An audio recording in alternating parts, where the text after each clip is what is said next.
ધોરણ 6 સ્વઅધ્યયન પોથી ભાગ 2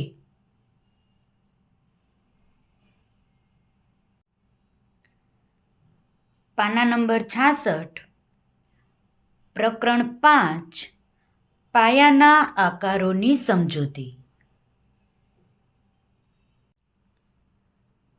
પ્રશ્ન 1 યોગ્ય વિકલ્પ પસંદ કરો.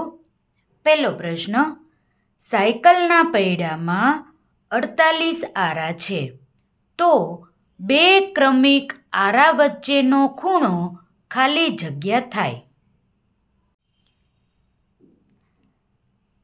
સાયકલના પૈડામાં 48 આરા છે. સાયકલનું પૈડું કેવું હોય? વર્તુળાકાર. તો તેનો ખૂણો કેટલા અંશનો હોય? 360 અંશનો. તો 48 આરા છે, એમાં બે ક્રમિક આરા વચ્ચેનો ખૂણો આપણે શોધવાનો છે. તો શું કરવું પડે? 360 ભાગ્યા 48. જે ખૂણો છે તેને આરાની સંખ્યા વડે ભાગાકાર કરવો પડે. છેદ ઉડાડીએ.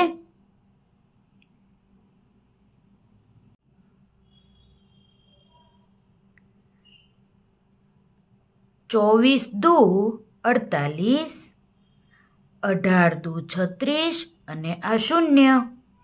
હવે 12 દુ 24, 9 દુ 18 અને આ શૂન્ય.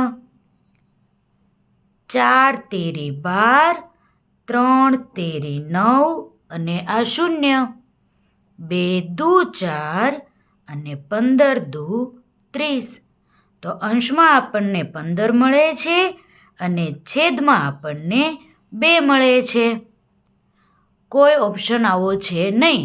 એનો અર્થ એવો કે આપણે 15 ભાગ્યા 2 કરવા પડશે. જોઈએ.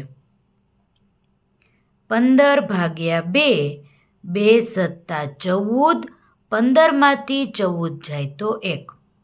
તો જવાબ મળ્યો આપણને 7 પૂર્ણાંક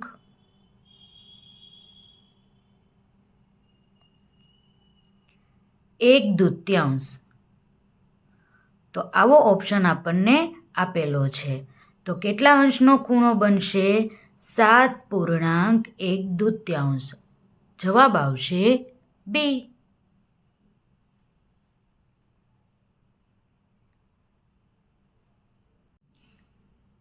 બીજો પ્રશ્ન છે, આકૃતિમાંના બિંદુ એ ને PX પર, આ એ બિંદુ છે, તેને PX પર PB બરાબર 2PA થાય.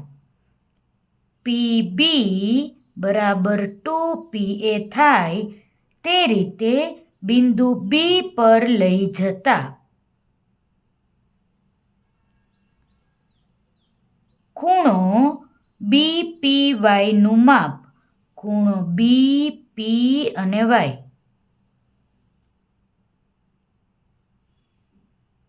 એનું માપ કેટલું થાય? માત્ર તમને બીક લાગે એટલે આવી રીતે તમને આપ્યું છે. આ ગમે એટલો ફેરફાર થાય, 3 ગણું હોય, 4 ગણું હોય કે 5 ગણું હોય, ગમે એટલું તમને બતાવે નહીં. એ જે કાંઈ ફેરફાર છે એ રેખાખંડમાં ફેરફાર છે.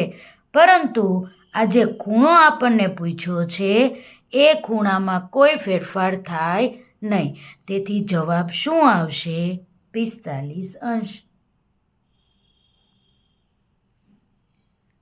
ત્રીજો પ્રશ્ન, જો બે ખૂણાઓના માપનો સરવાળો 180 અંશ કરતાં વધુ છે તો બે ખૂણા માટે નીચેના પૈકી કયું શક્ય નથી તે આપણને કહ્યું છે.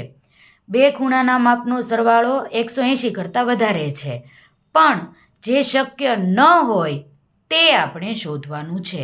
ઓપ્શન જોઈએ. એક ખૂણો લઘુકોણ અને એક ખૂણો ગુરુકોણ. આ હોઈ શકે.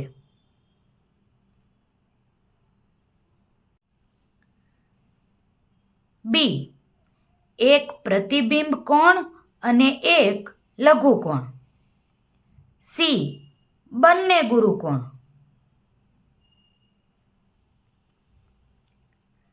બંને કાટખૂણા. ક્યુ શક્ય નથી. બંને કાટખૂણા. ઉદાહરણ સહિત જોઈએ. એક ખૂણો લઘુકોણ, તો લઘુકોણ એટલે 90 કરતાં નાનો, આપણે 65 અંશ લઈ લઈએ ચાલો.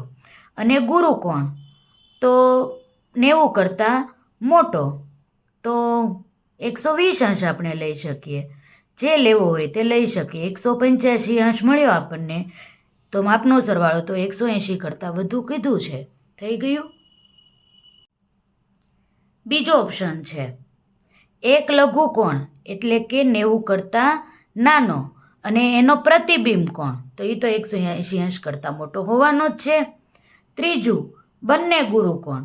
ઓકે, એક 105 અંશ લઈ લઈએ અને બીજો ગુરુકોણ છે એ 90 કરતાં મોટો હોય તો આપણે 110 અંશ લઈ લઈએ, તો પછી સરવાળો મળશે આપણને 215 અંશ. એ પણ 180 કરતાં મોટો છે. 90 કરતાં બંને મોટા આપણે ખૂણા લઈએ એટલે બંને ગુરુકોણ છે અને આપણને તો સરવાળો 180 કરતાં વધુ કહ્યું છે. બરાબર છે, એટલે એ પણ શક્ય છે. તો ડી છે બંને કાટખૂણા. કાટખૂણા એટલે 90 અંશ. તો બંને 90 અંશના હોય તો રાઈટ 180 અંશ આપણને મળે. 180 અંશ કરતાં વધુ માપ મળે નહીં. તેથી આ છે એ શક્ય નથી. 90 અંશના ખૂણા જ શક્ય નથી, કારણ કે સરવાળો 180 થાય છે અને આપણને પ્રશ્નમાં 180 કરતાં મોટું માપ હોવું જોઈએ. સરવાળો છે 180 કરતાં મોટો હોવો જોઈએ એવું કહ્યું છે.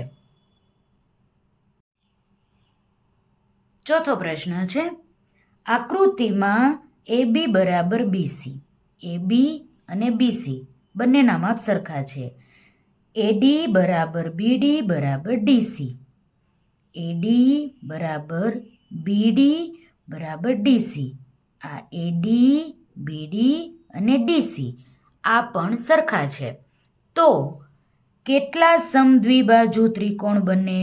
સમદ્વિબાજુ એટલે એવા ત્રિકોણ કે જેની બે બાજુઓના માપ સમાન હોય. તો જોઈએ, આ ત્રિકોણ આપણે લઈએ તો આ બાજુને આ બાજુ સરખી મળે છે. આ ત્રિકોણ આપણે લઈએ તો આ બાજુને આ બાજુ સરખી મળે છે. આખો ત્રિકોણ લઈએ તો આ બાજુને આ બાજુ સરખી મળે છે. તો આ એક ત્રિકોણ, આ બીજો ત્રિકોણ અને એક આ આખો ત્રીજો ત્રિકોણ. તો કેટલા ત્રિકોણ મળે છે આપણને? 3. તો જવાબ આવશે C3. પાંચમો પ્રશ્ન જોઈએ.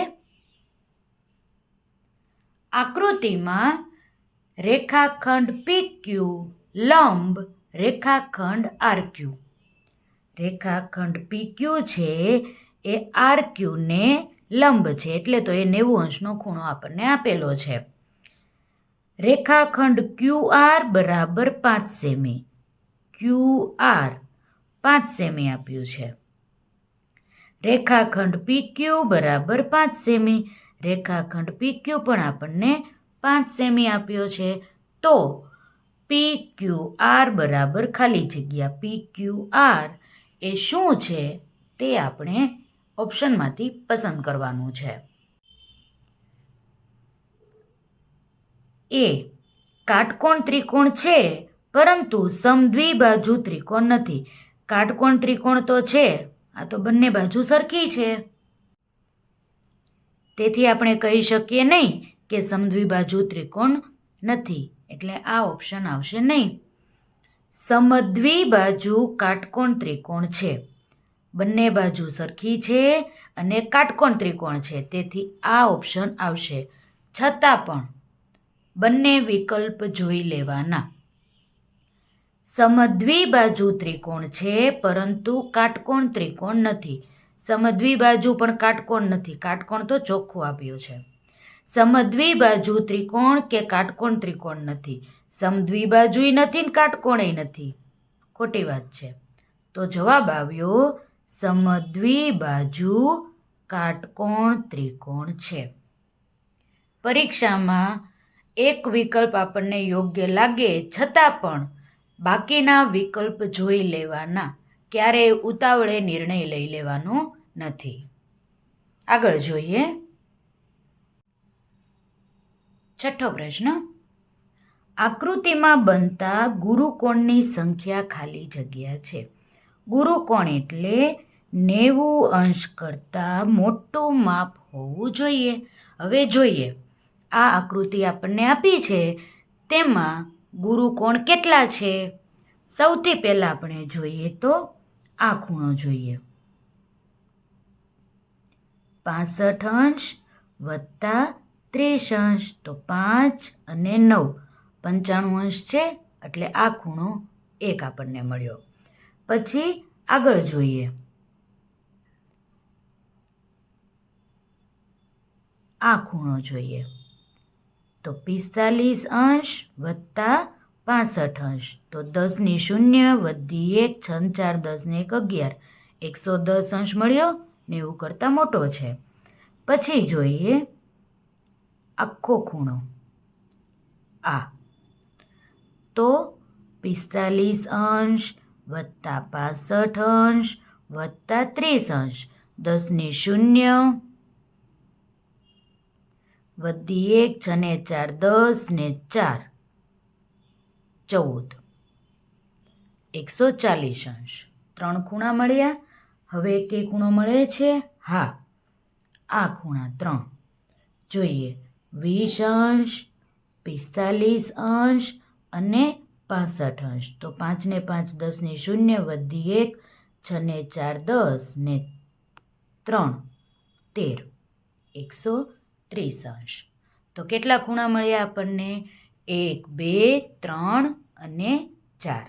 તો જવાબ આવશે C4.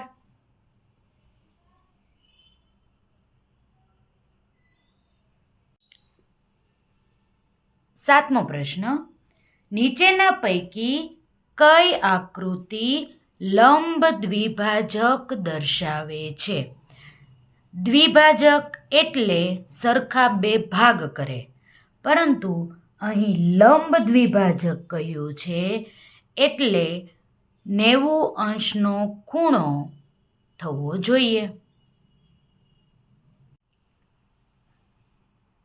તો એવી કઈ આકૃતિ છે જે 90 અંશનો ખૂણો પણ બનાવે છે અને તે રેખાખંડના સરખા બે ભાગ પણ કરે છે? એવી આકૃતિ કઈ છે? આ નહીં આવે, આ નહીં આવે. 90 અંશનો ખૂણો તો બનાવે છે પણ બે સરખા ભાગ થતા નથી. આ આકૃતિ છે 90 અંશનો ખૂણો પણ બને છે અને રેખાખંડના સરખે સરખા બે ભાગ પણ કરે છે. તો જવાબ આવશે બીજી આકૃતિ. તો બીજી આકૃતિમાં ઓપ્શન આવશે બી. પ્રશ્ન 2. ખાલી જગ્યા પૂરો. 8મો પ્રશ્ન. 180 અંશ કરતાં મોટા અને સંપૂર્ણ કોણ કરતાં નાના ખૂણાને શું કહેવાય? મસ્ત પ્રશ્ન છે. 180 અંશ કરતાં મોટું હોવું જોઈએ અને સંપૂર્ણ ખૂણો એટલે કે આખું વર્તુળ એના કરતાં નાનો ખૂણો હોવો જોઈએ. તો એને શું કહેવાય? પ્રતિબિંબ કોણ. પ્રતિબિંબ ખૂણો. 9મો પ્રશ્ન. આકૃતિમાં બિંદુઓ A, B, C, D, E એક જ રેખા ઉપર આવેલા છે. જો AB બરાબર BC બરાબર CD અને બરાબર DE હોય તો જે ખાલી જગ્યા આપી છે તેના જવાબ આપણે શોધવાના છે. પહેલો પ્રશ્ન.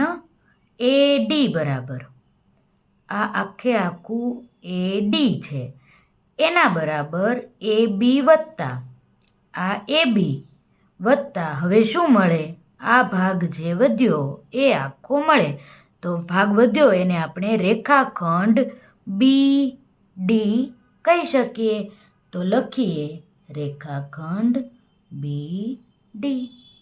બીજો પ્રશ્ન ફરીથી આખું AD લેવાનું છે. નીચેના ભાગમાં દર્શાવું છું તમને સમજાવવા માટે. AC તો આટલો ભાગ આપણને આપ્યો છે. તો હવે કેટલો ભાગ બાકી રહે છે? CD જેટલો. તો જવાબ આવશે રેખાખંડ CD. ત્રીજો પ્રશ્ન રેખાખંડ AEનું મધ્ય બિંદુ ખાલી જગ્યા છે. આખો રેખાખંડ લઈ લઈએ A થી E સુધીનો. તો મધ્ય બિંદુ એટલે વચ્ચેનું બિંદુ કયું મળે છે આપણને? C. તેથી લખીએ બિંદુ C. પછીનો પ્રશ્ન રેખાખંડ CEનું મધ્ય બિંદુ ખાલી જગ્યા છે. પહેલાં તો CE શોધીએ. આ આખો રેખાખંડ આટલો જ રેખાખંડ આપણને કહ્યું છે. તો આટલા રેખાખંડમાં મધ્ય બિંદુ કયું મળે છે આપણને? D. તો જવાબ આવશે D. પછીનો પ્રશ્ન AE બરાબર AE આખો ભાગ ખાલી જગ્યા ગુણ્યા AB ગુણ્યા AB. AB એટલે આ પહેલો ભાગ થયો. તો એવા કેટલા ભાગ થાય છે? 1 2 3 અને 4. જુઓ 1 2 3 અને 4 કેટલા ભાગ થાય છે? 4. એટલે આખો AE બરાબર 4 ગુણ્યા AB કરી શકીએ. ન સમજાય તો અહીં આપણને AB બરાબર BC બરાબર CD બરાબર DE કહ્યું છે. તો દાખલો ગણી શકીએ આપણે ગણવો હોય તો. જરૂર નથી સમજાવવા માટે ગણું છું. AB AE બરાબર AB વત્તા BC વત્તા CD વત્તા DE. 4 કટકાનો સરવાળો કરીએ. ABની જગ્યાએ AB લખી શકીએ. BCની જગ્યાએ પણ AB લખી શકીએ. CDની જગ્યાએ પણ AB લખી શકીએ. DEની જગ્યાએ પણ AB લખી શકીએ. તો 4 વખત AB આવ્યું તેથી આપણે અહીં 4 લખી શકીએ.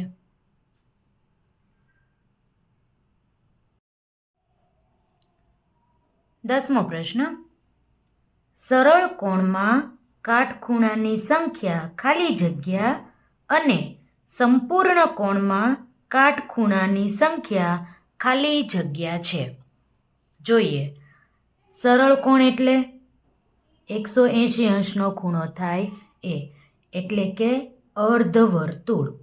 અને આ અર્ધવર્તુળમાં કેટલા કાટખૂણા બને તે આપણે જોવાનું છે. તો આ પહેલો કાટખૂણો, આ બીજો કાટખૂણો. કેટલા કાટખૂણા બને છે? 2. તેથી પહેલી ખાલી જગ્યામાં આવશે 2. અને બીજું શું પૂછ્યું છે? સંપૂર્ણ કોણમાં કાટખૂણાની સંખ્યા ખાલી જગ્યા. સંપૂર્ણ કોણ એટલે કે આખું વર્તુળ. અને તેમાં કેટલા કાટખૂણા બને જોઈએ આપણે. 1 2 3 અને 4. કેટલા મળ્યા? 4. તેથી જવાબ લખીએ આપણે 4. પછીનો પ્રશ્ન આકૃતિના આધારે ખાલી જગ્યા પૂરો. આપણને આકૃતિ બાજુમાં આપેલી છે તેના આધારે આપણે ખાલી જગ્યા પૂરવાની છે. પહેલી ખાલી જગ્યા ખૂણો AOD ખાલી જગ્યા પ્રકારનો ખૂણો છે. જોઈએ AOD એટલે કે આ ખૂણો કેટલા અંશનો બને છે જુઓ જોઈએ. 90 અંશનો. 90 અંશનો ખૂણો હોય એટલે કાટખૂણો હોય.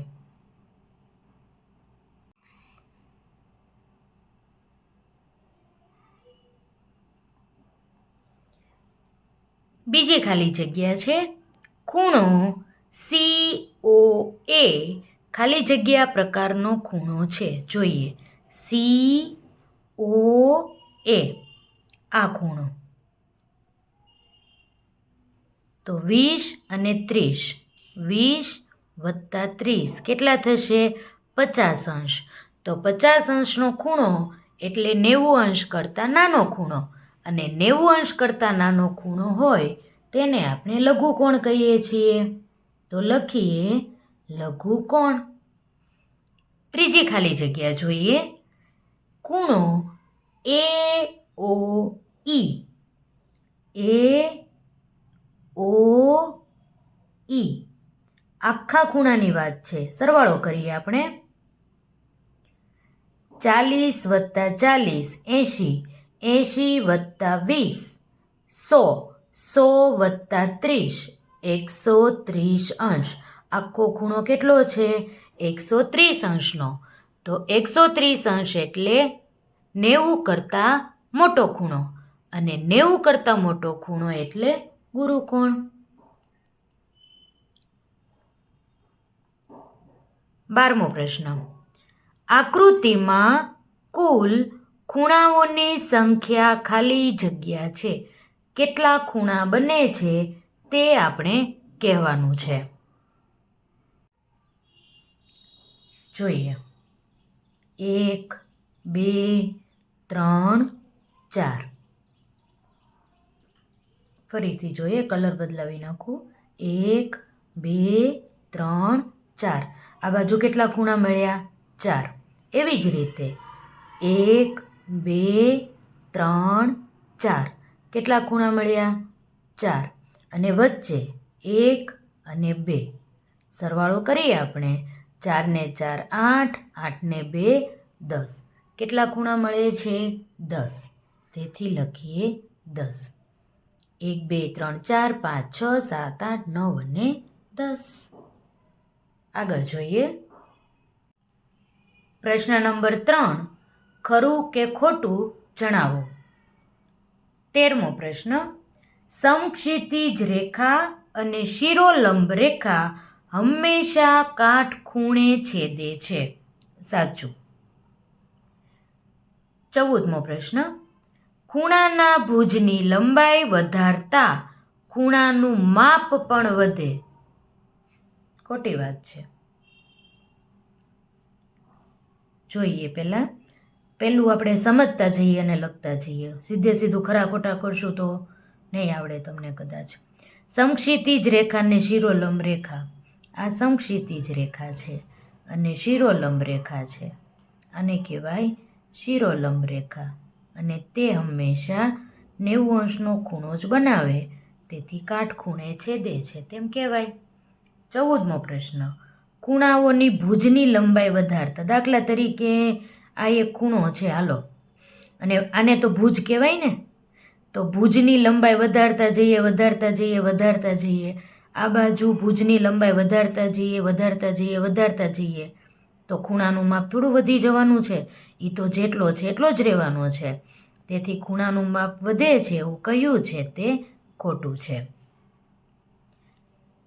15મો પ્રશ્ન. જો રેખા PQ સમાંતર રેખા N તો PQ સમાંતર રેખા N. હવે આમાં એને કાંઈ નિશાની તો કરી નથી, આપણે રેખાખંડ માની લઈએ. કદાચ આને રેખા PQ કહીએ આપણે. ક્યાં કરું હું અહીંયા?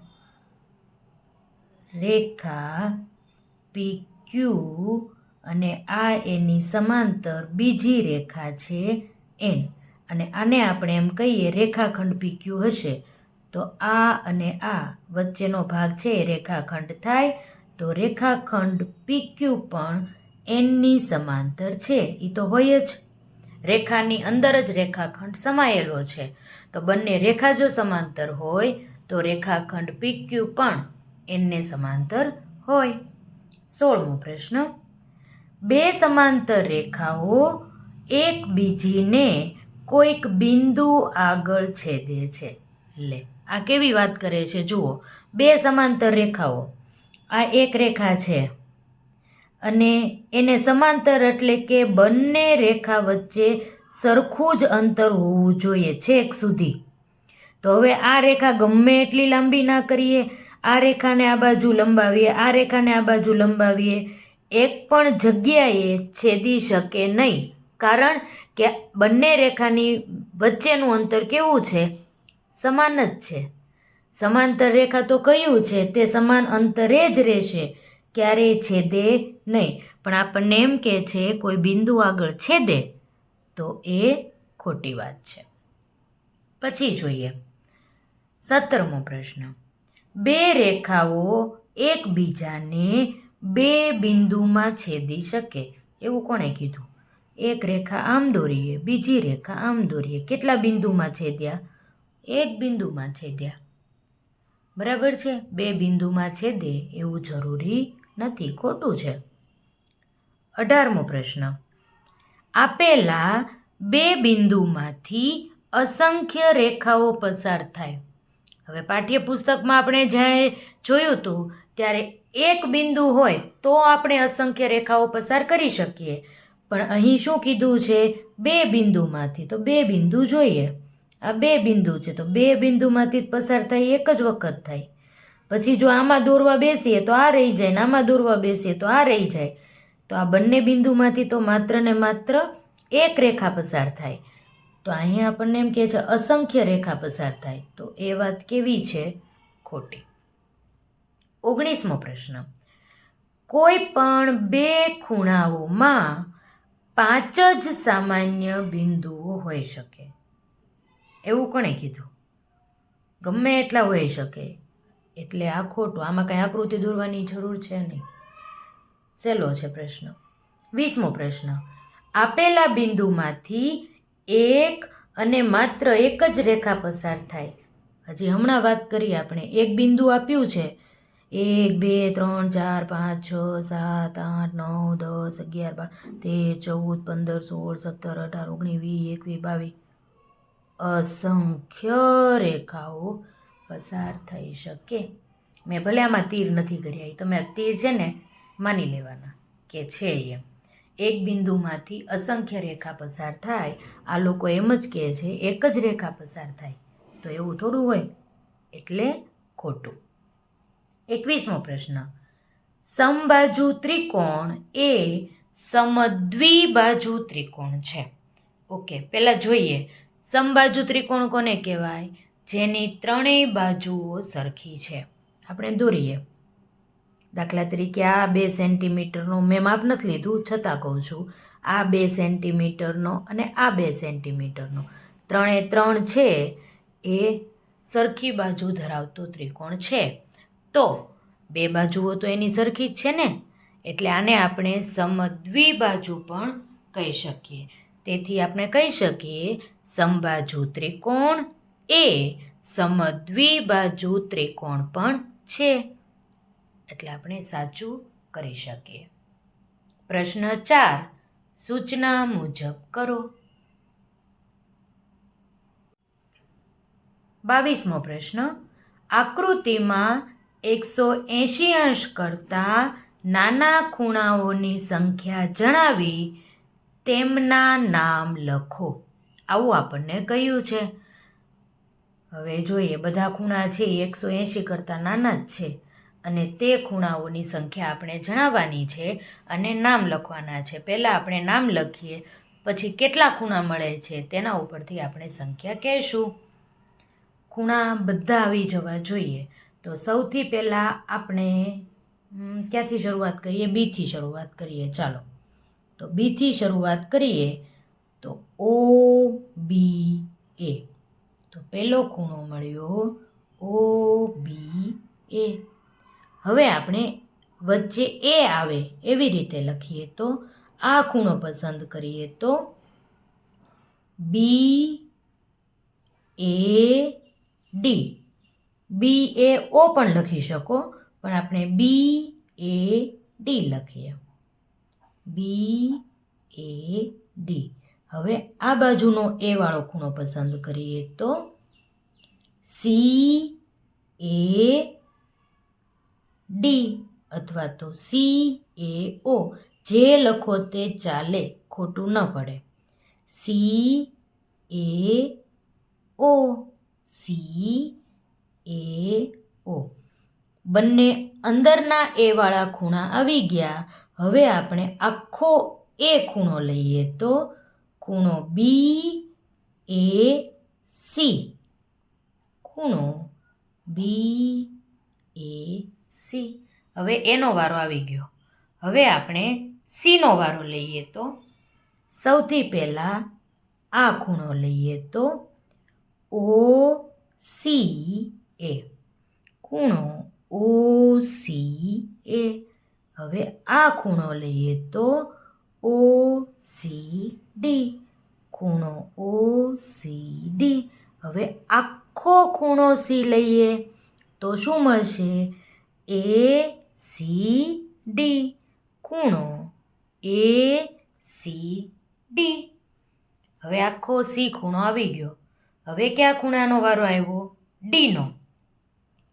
હવે ખૂણો D લઈએ તો ODC, ખૂણો ODC. હવે ABCD બધાનો વારો આવી ગયો, પણ વચ્ચે હજી O છે તે લઈએ. કયો O લઈએ? પહેલાં આવડો આવો લઈએ તો AOB. ક્યાં લખું? અહીંયા લખી નાખું ખૂણો AOB. પછી હવે આ ખૂણો લઈએ તો એ તો આવડશે તરત જ, AOC, ખૂણો AOC. હવે આ ખૂણો લઈએ COD, ખૂણો COD. હવે આ ખૂણો લઈએ તો BOD, ખૂણો BOD. DOB પણ લખી શકો, એવું જરૂરી નથી કે BOD જ લખું, DOB પણ લખી શકો, પણ વચ્ચે O હોવો જોઈએ બસ. આગળ પાછળની છેલ્લા નામ ગમે તે લખી શકો, પણ વચ્ચેનો જે ખૂણો હોય એ જ નામ હોવું જોઈએ. આટલા ખૂણા આપણને મળ્યા, બધાનો વારો આવી ગયો.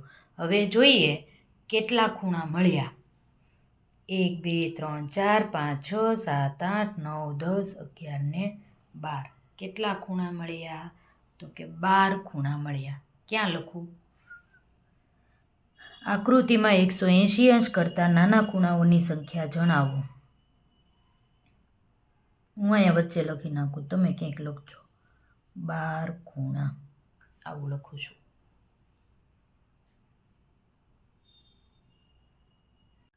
ત્રેવીસમો પ્રશ્ન. નીચેના પૈકી કઈ આકૃતિ દ્વિભાજક દર્શાવે છે? ખૂબ સમજવા જેવી બાબત છે. દ્વિભાજક એટલે કે રેખાખંડના સરખા બે ભાગ થવા, અને લંબ દ્વિભાજક એટલે જે દ્વિભાજક કરે એટલે કે જે રેખા કે રેખાખંડના બે સરખા ભાગ કરે તે બરોબર 90 અંશના ખૂણે જ હોવું જોઈએ. ન સમજાણું? જોઈએ. જો આપણને એવું કહ્યું છે, નીચેના પૈકી કઈ આકૃતિ દ્વિભાજક દર્શાવે છે? દ્વિભાજક એટલે કે સરખા બે ભાગ. તો અહીંયા સરખા બે ભાગ તમને દેખાતા નથી એટલે આ ઓપ્શન આવશે નહીં. આમાં પણ જુઓ તમે સરખા ભાગ થતા નથી, તેથી આ ઓપ્શન પણ આવશે નહીં.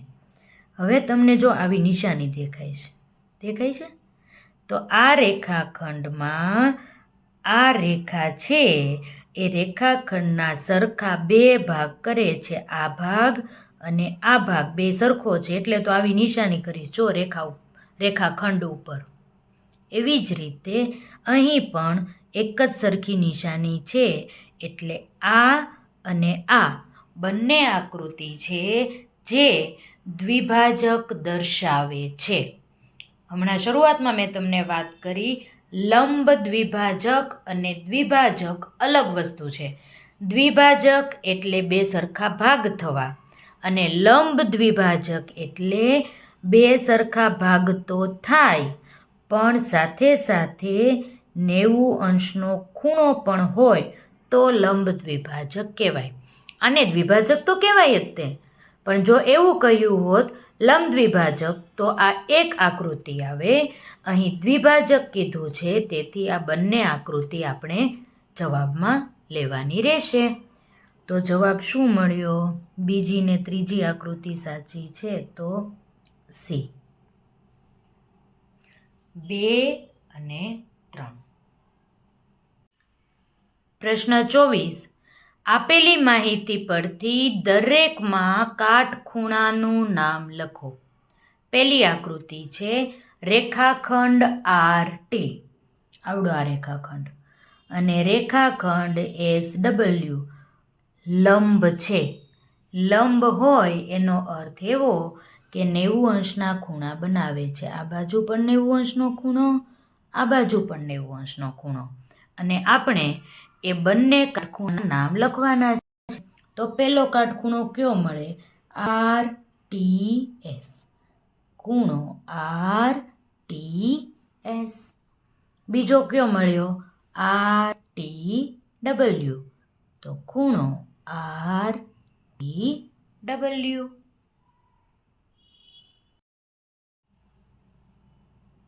બીજી આકૃતિ આપેલી છે રેખાખંડ AC લંબ રેખાખંડ BD. રેખાખંડ AC એટલે આ વિકર્ણ, રેખાખંડ BD એટલે આ બીજો વિકર્ણ. બંને એકબીજાને લંબ છે.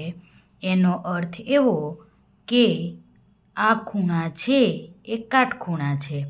આ પહેલો કાટખૂણો, આ પણ કાટખૂણો મળશે, આ પણ કાટખૂણો મળશે, અને આ ચોથો કાટખૂણો મળશે. આપણે તેના નામ લખીએ. ખૂણો આ ઈ છે, AED. AED. બીજો ખૂણો AEB. ખૂણો AEB.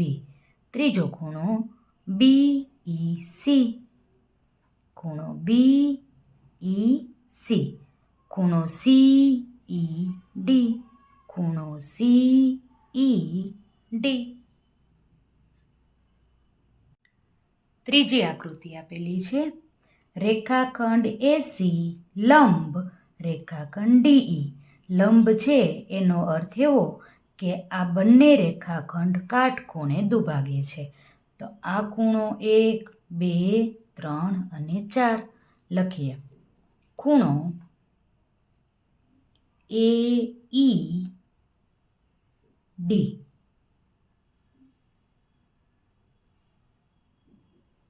બંને જગ્યાએ ઈ આપ્યું છે.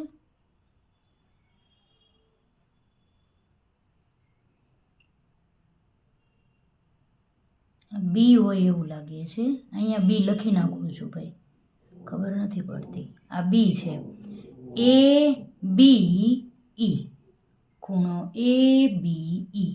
બીજો ખૂણો આ પહેલો લઈ લીધો, હવે બીજો ખૂણો EBC. ખૂણો EBC. આ ત્રીજો ખૂણો CBD. ખૂણો CBD. ચોથો ખૂણો DBA. ખૂણો DBA.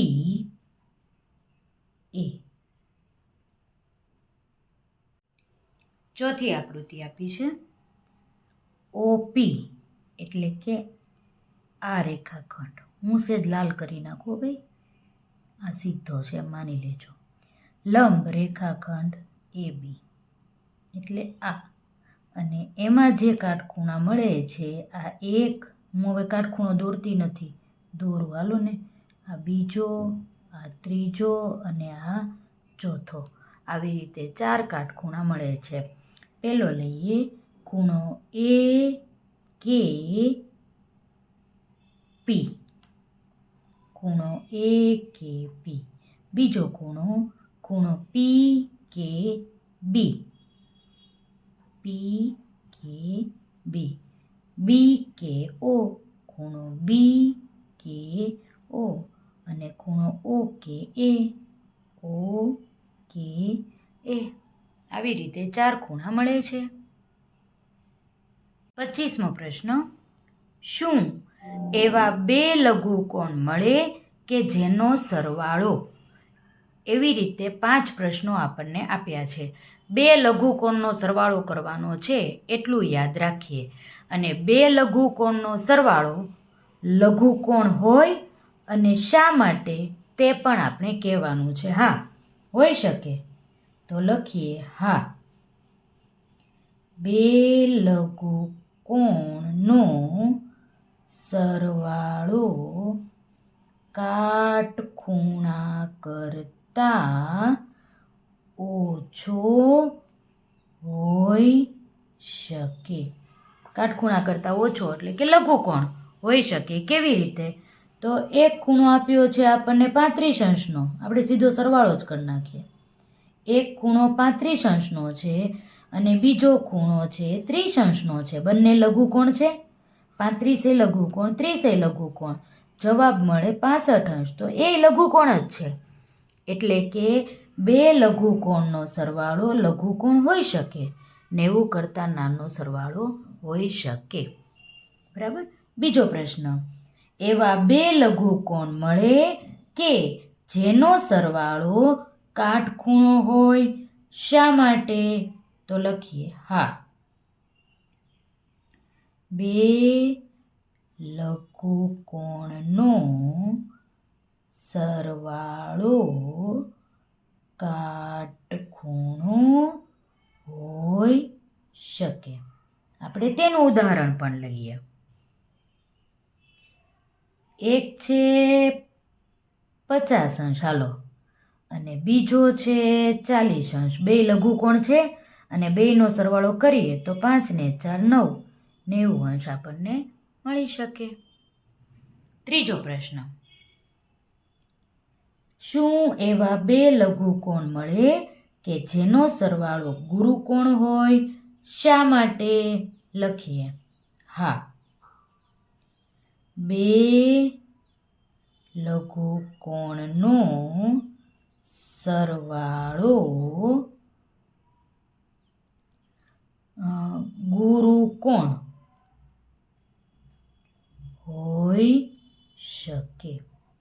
એનું પણ ઉદાહરણ લઈએ. એક છે લઘુકોણ 65 અંશનો, બીજો છે 60 અંશનો. હાલો, 65 અને 60 કેટલા થાય? 5 અને 6 6 12 એટલે 125 અંશ. 90 કરતાં મોટો થઈ ગયો 125 અંશ. 90 કરતાં મોટો એટલે ગુરુકોણ. તો આવી રીતે આપણે ઉદાહરણ લખી શકીએ. ચોથો પ્રશ્ન, શું એવા બે લઘુકોણ મળે કે જેનો સરવાળો સરળ કોણ હોય? શા માટે? ના, આવું શક્ય નથી. કેમ? તો લખીએ બે લઘુકોણનો સરવાળો હંમેશા 180 અંશ કરતાં ઓછો જ હોય. તમે ગમે એટલા લઘુકોણ લઈ લો, બે લઘુકોણ લેવાના. ભલે તમે હાલો 90 કરતાં નાના લઘુકોણ હોય તો 2 89 કરો. ચાલો જોઈએ, આપણે રફમાં લખું છું. 90 કરતાં નાનો 89 વત્તા 89, 9 ને 9 18નો આઠડો, વધી 1 8 દુ 16 ને 1 17. કેટલા મળ્યા? 178. હવે 178 180 કરતાં ઓછા જ છે. બરાબર. તમે ગમે એટલા, આપણે મોટામાં મોટા બે લઘુકોણ લીધા, તમે ગમે એટલા લઘુકોણ લ્યો, બે લઘુકોણ એનો સરવાળો ક્યારેય પણ સરળ કોણ હોઈ શકે નહીં. 180 અંશ હોઈ શકે નહીં. આગળ જોઈએ. પાંચમો પ્રશ્ન, શું એવા બે લઘુકોણ મળે કે જેનો સરવાળો પ્રતિબિંબ કોણ હોય? શા માટે? ના, આવું પણ શક્ય નથી. ના, બે લઘુકોણનો સરવાળો હંમેશા 180 અંશ કરતાં ઓછો જ હોય. એટલે આ પણ શક્ય નથી. પછીનો પ્રશ્ન જોઈએ. 26મો પ્રશ્ન, આકૃતિમાં રેખાખંડ PQ લંબ રેખાખંડ AB. આવું આપણને આપ્યું છે. રેખાખંડ PQ તો રેખા આપી છે. સારું, હાલો રેખાખંડ PQ એટલે આ અને આ બંને છે એ રેખાખંડ PQ અને રેખાખંડ AB બંને એકબીજાના લંબ છે. PO બરાબર OQ. આ PO અને OQ સરખા છે તો કહી દીધું. તો રેખાખંડ PQ એ ABનો લંબ દ્વિભાજક છે કેમ? PQ એ ABનો લંબ દ્વિભાજક છે ના. આ બાજુ આટલો ભાગ મળે છે, આ બાજુ આટલો મોટો ભાગ મળે છે, સરખા બે ભાગ થતા જ નથી, તો લંબ દ્વિભાજક ક્યાંથી થાય? લખીએ ના. રેખાખંડ PQ એ રેખાખંડ ABનો લંબ દ્વિભાજક નથી. અક્ષર થોડા ખરાબ છે, ચલાવી લેજો. કારણ કે OA અને OB સરખા નથી.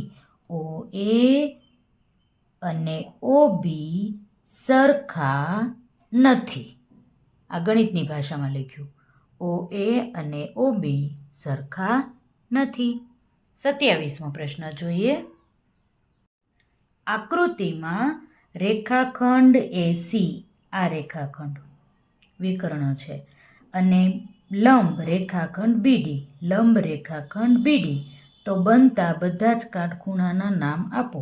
આવું તો હમણાં આવી ગયું. પહેલો કાટખૂણો, આ બીજો, આ ત્રીજો અને આ ચોથો લખી નાખીએ. એમાં શું? APD, ખૂણો APD.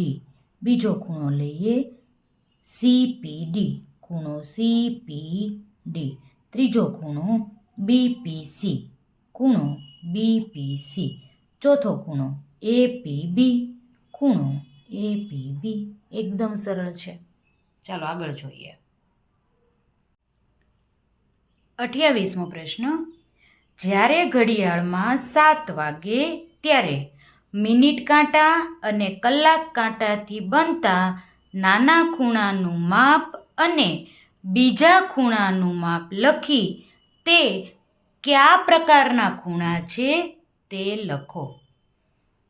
મેં ઘડિયાળ ચોંટાડી દીધી છે, તમારે વ્યવસ્થિત દોરવાની છે, ક્યાંયથી ફાડીને લગાડવાની નથી. ચાલો જોઈએ. ઘડિયાળમાં કેટલા વાગ્યા છે? 7.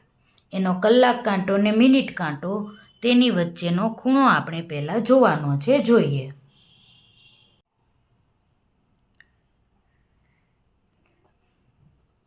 ઘડિયાળમાં 7 વાગ્યા છે. કોણ માપકની મદદથી આપણે ખૂણો જોઈએ તો આ કેન્દ્ર છે તે આ ભાગ ઉપર આવી જવું જોઈએ. કોણ માપકની લીટી છે આ લીટી પાસે, એની ઉપર જ ગોઠવાઈ જવી જોઈએ. તે રીતે આપણે કોણ માપકને ગોઠવવાનું છે. હજી થોડુંક ત્રાસું છે, આવી ગયું. કેન્દ્ર સાથે કેન્દ્ર, કેન્દ્ર સાથે કેન્દ્ર, લીટી સાથે લીટી, અને આ તીર ક્યાં જાય છે જોઈએ. ક્યાં જાય છે? 150. તો ખૂણો કેટલો મળે છે? 150. જોઈએ. નાના ખૂણાનું માપ બરાબર 150 અંશ. આ ખૂણો કેટલો મળ્યો આપણને? 150 અંશનો. હવે આપણને એવું કહ્યું છે બીજા ખૂણાનું માપ પણ લખો. હવે આટલો મોટો ખૂણો માપવો હોય તો માપી શકીએ, કાંઈ વાંધો નહીં. આખું વર્તુળ છે એ વર્તુળમાંથી આપણે 150 અંશ બાદ કરી નાખીએ, એટલે કે 360 અંશના ખૂણામાંથી 150 અંશ બાદ કરી નાખીએ તો પણ આપણને આ માપ મળી જાય. અને કોણ માપકથી કરીએ તો પણ મળી જાય. પહેલાં કોણ માપકથી જોઈ લઈએ. કેન્દ્ર અને લીટી મળશે? મળે કોઈ દિવસ? હાલો જોઈએ. મળશે? કેમ? આપણે કોણ માપકથી 180 અંશ સુધી જ માપ લઈ શકીએ. અને આ છે 180 કરતાં પણ મોટો ખૂણો છે, કારણ કે પ્રતિબિંબ કોણ છે. પ્રતિબિંબ કોણ હંમેશા મોટો હોવાનો, તેથી આપણે કોણ માપકનો ઉપયોગ કરી શકશું નહીં. ચાલો જોઈએ તો શું કરવાનું. હમણાં મેં વાત કરી હતી એમ 360 અંશ ઓછા 150 અંશ કરી લઈએ. 0માંથી 0 જાય તો 0, 6માંથી 5 જાય તો 1, 3માંથી 1 જાય તો 2. કેટલા મળ્યા? 210 અંશ. તો બીજા ખૂણાનું માપ કેટલું મળ્યું? બીજા ખૂણાનું માપ બરાબર 210 અંશ. આટલું જ નથી પૂછ્યું, હજી પૂછ્યું છે તે કયા પ્રકારના ખૂણા છે તે આપણે કહેવાનું છે. હવે બંને ખૂણા છે એ કેવા પ્રકાર છે? લઘુકોણ છે, કાટકોણ છે કે ગુરુકોણ છે, તે આપણે કહેવાનું છે. તો જોઈએ, 150 અંશ એટલે 90 કરતાં મોટું માપ. તો 150 અંશ છે એ કેવો ખૂણો છે? ગુરુકોણ. 210 છે એ પણ ગુરુકોણ છે. અને સાથે સાથે હમણાં મેં તમને વાત કરી એમ તેને પ્રતિબિંબ કોણ પણ કહેવાય. આ ખૂણાનું પ્રતિબિંબ છે, તેથી પ્રતિબિંબ કોણ પણ આપણે કહી શકીએ.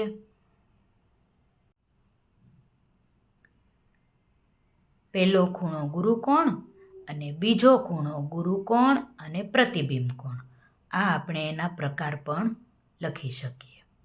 અધ્યયન નિષ્પત્તિનું સર્વગ્રાહી મૂલ્યાંકન જોઈએ. પ્રશ્ન 1, યોગ્ય વિકલ્પ પસંદ કરો. પહેલો પ્રશ્ન, ઘડિયાળમાં 9 વાગે ત્યારે કલાક કાંટા અને મિનિટ કાંટા વચ્ચેના ખૂણાઓના માપ શું હોય? જોઈએ, ઘડિયાળમાં 9 વાગે, ઘડિયાળ દોરીએ આપણે. 12, 6, 3, 9, 1, 2, 4, 5, 7, 8, 10 અને 11. અને કેટલા વગાડવાના છે? 9.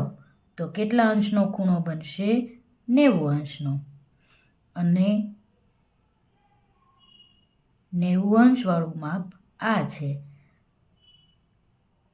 360માંથી આપણે 90 બાદ કરીએ. 0, 15, 16 અને આ 2.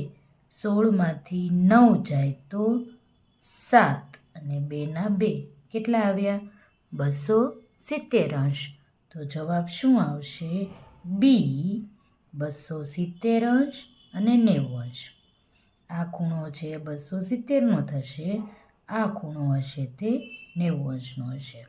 બીજો પ્રશ્ન, બે ખૂણાઓના માપનો સરવાળો ગુરુકોણ હોય તો નીચેના પૈકી કયું વિધાન શક્ય નથી? એક લઘુકોણ અને એક ગુરુકોણ, બંને લઘુકોણ. એક કાટખૂણો અને એક લઘુકોણ, બંને કાટખૂણા. કયું વિધાન શક્ય નથી તેવું કહ્યું છે, તેથી આવશે સી, બંને કાટખૂણા.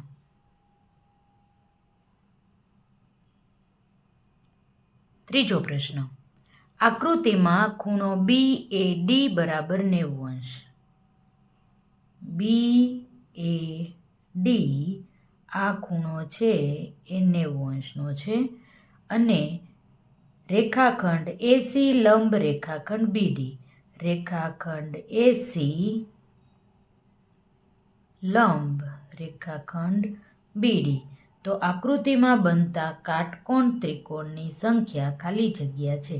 કેટલા ત્રિકોણ બને છે તે જોઈએ.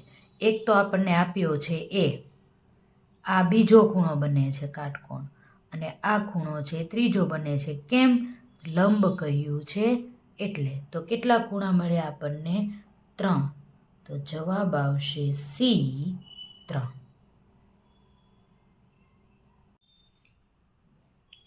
પ્રશ્ન 2, ખાલી જગ્યા પૂરો.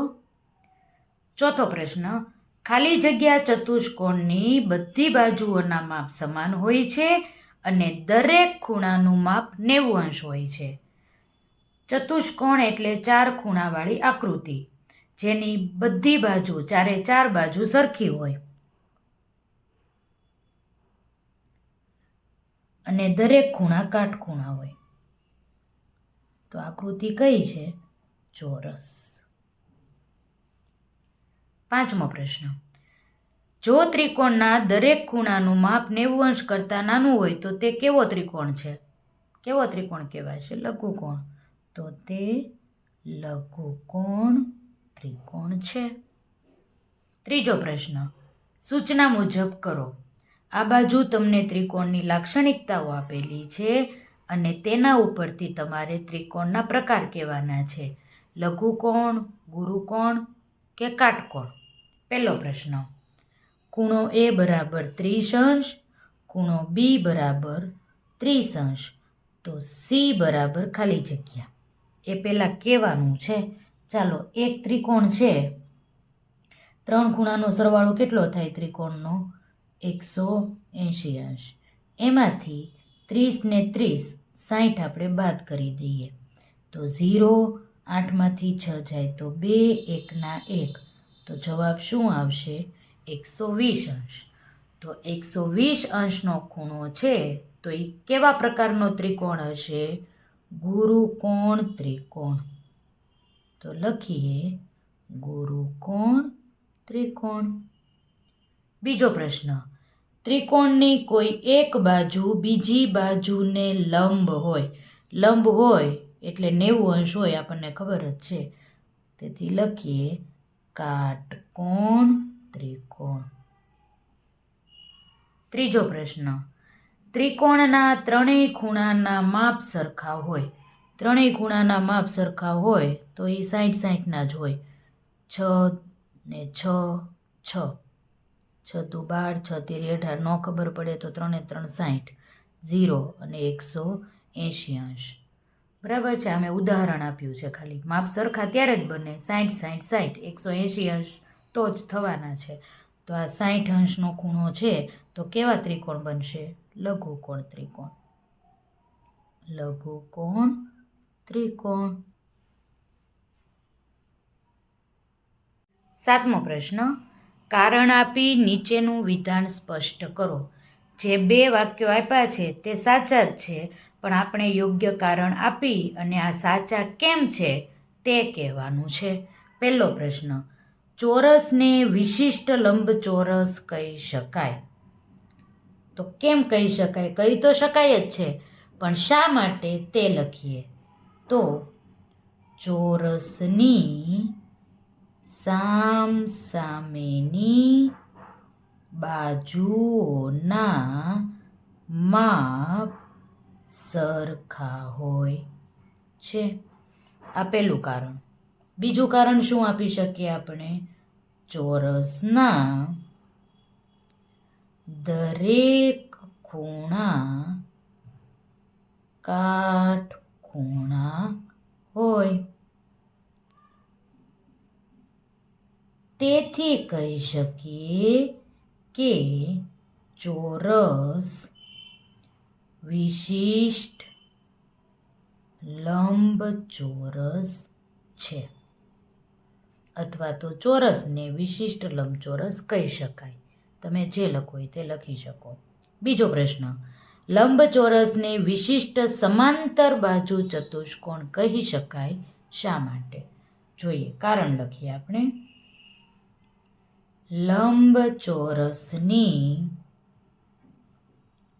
સામસામેની બાજુ સમાંતર હોય, આપણને ખબર જ છે. બીજું કારણ આપણે શું લખી શકીએ? સરખી હોય સામસામેની બાજુ. લંબચોરસની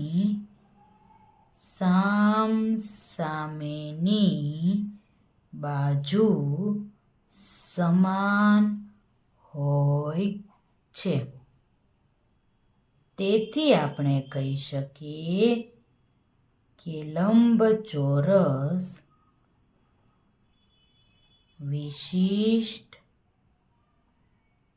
સમાંતર બાજુ ચતુષ્કોણ છે.